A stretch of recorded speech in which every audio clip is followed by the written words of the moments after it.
does it feel like night today? Something in here is not right today. Why am I so uptight today?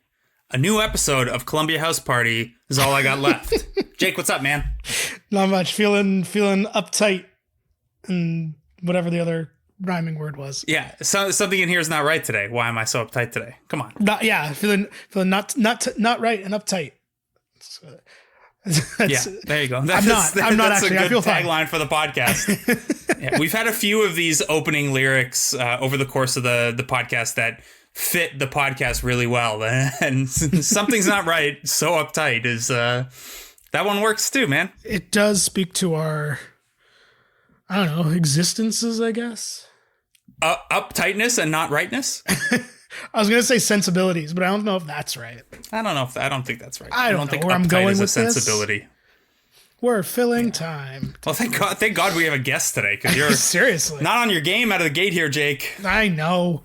It's all right. It's all right. You were on your game in a serious way last episode, and I have a feeling you will be next episode. So we can forgive you a down 1 minute off the top here. This is episode number 62 of Columbia House Party. Thank you so much for joining Jake and myself and the guests we have coming on in a little bit.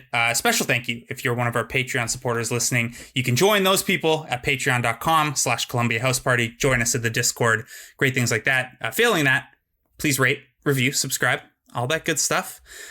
Jake, this was really fun. I had so much fun this week going back and listening to this band in prep for this one. And I know that a lot of what we're going to talk about today is not the fun elements of this band. There's a lot to sort through and a lot of heaviness with it. But I don't think I expected it to hold up as well as it does. It's just like it still rips and I still really, really enjoy it. This might have been a better transition out of Limp Bizkit because of the timing and just like when I was listening to this kind of stuff. But I feel like our reflection on today's band versus Limp Bizkit will be the complete polar opposite.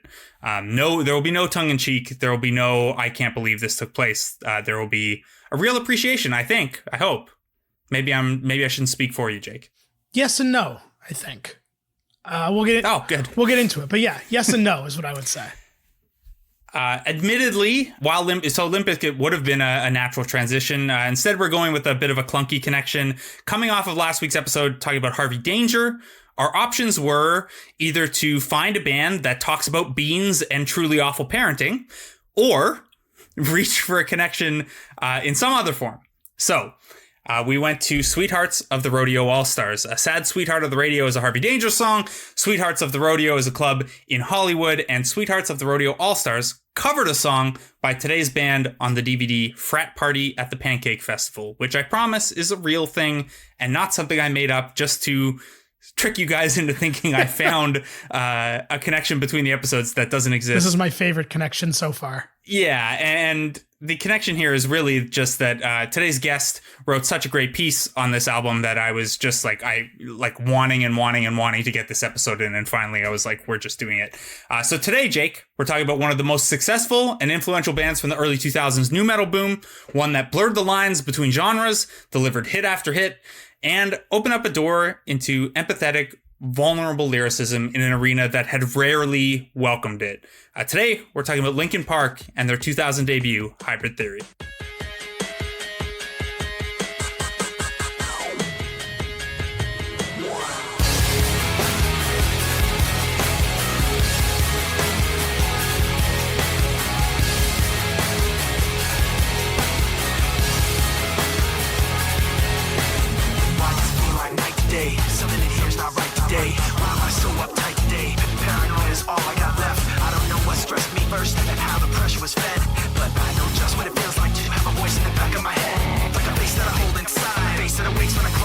Face that I watch every time I lie. Face that laughs every time I fuck everything. So I know that when it's time to sink or swim, the face inside is hearing me right underneath my skin. It's like a paranoid looking over my back. It's like a whirlwind inside of my head. It's like I can't stop what I'm hearing within. It's like the face inside is right beneath the skin. It's like a paranoid looking over my back. It's like a whirlwind inside of my head. It's like a can't stop what I'm hearing within. It's like the face inside is right beneath my skin.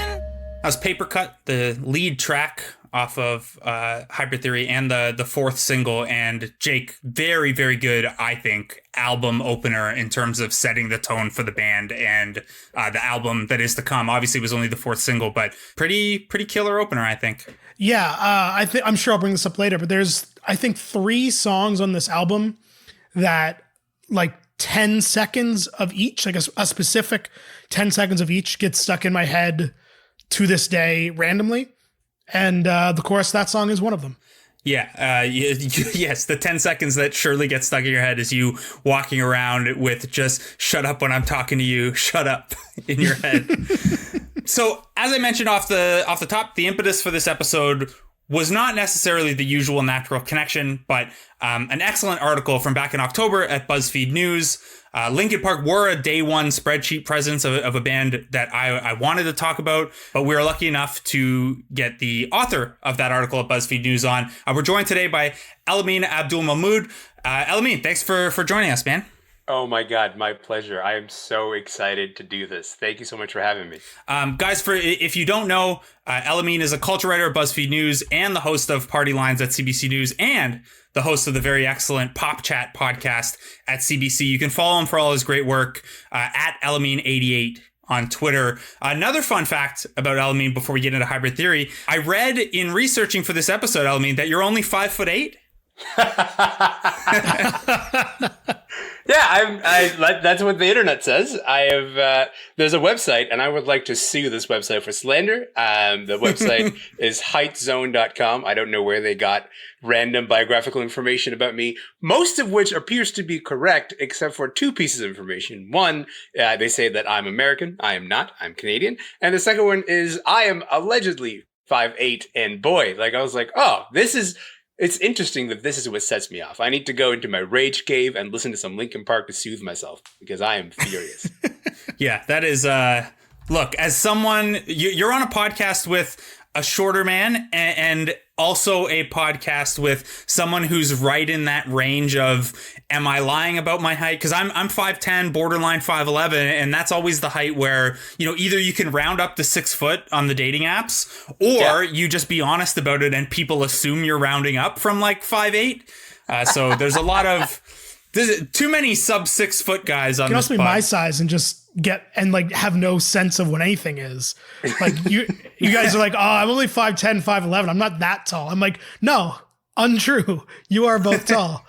From my perspective, you are both tall. But the thing is, I don't claim tallness or shortness for that matter. I just claim my height. Like, I'm just like, hey, I am 5'11", and I would like to live as a 5'11" person. And I don't want to say that I'm 6 feet. That is not a thing that I'm interested in. But similarly, like, don't drag my name through the mud like this, or specifically 3 inches lower to the mud. That is not cool. Yeah, you're not pulling a Fred Van Vliet here, where you're rounding up to 6 feet. When you got your shoes on and stuff. Yeah, that's not my play. That is not my play. Yeah. So you also mentioned before we came on that you were wearing a jersey today, and I'm curious as to what jersey you're wearing. It is a Liverpool jersey. It is a Liverpool. Uh-oh. That's interesting. I've never gotten that response before. Jake is a Tottenham fan, so. Oh, what is it like being 3rd or 4th? I don't know. Who even remembers? I mean, it's better than what it usually is what I'll say. That's true. Touche. I will say that like I'm Tottenham adjacent in that like I similar to how a lot of people say they have a lot of black friends. I have a lot of Tottenham supporter friends, and so I try not to slander Tottenham too much, but also it's just fun to do it. It's too easy. I can't lie. I gotta say, being a fan of both the Maple Leafs and Tottenham and the Blue Jays, and I guess it is kind of like, just take your shots. Like, those are choices, my dude. There's nothing I can say. Well, I'm like, no, actually,